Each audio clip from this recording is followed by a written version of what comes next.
الناس بقى تدخل تشتم.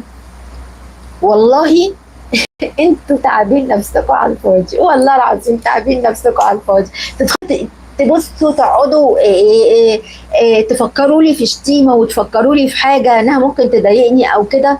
ما ببصش، انا اول كلمه بقراها المح ان ده خروف او عنده ليا كبيره، على طول بلوك.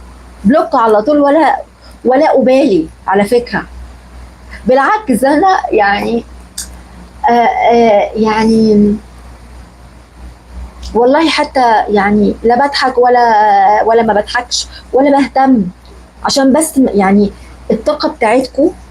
والله انا بس احافظ على طاقتكم، يعني بحافظ على طاقتكم، فما ما تتعبوش نفسكم وتدخلوا وتكلفوا نفسكم تكتبوا والحبر يخلص منكم وتضطروا تشتروا قلم جديد وورقه جديده وتبذلوا طاقه وتقعدوا تفطروا كويس علشان تحضروا لي شتايم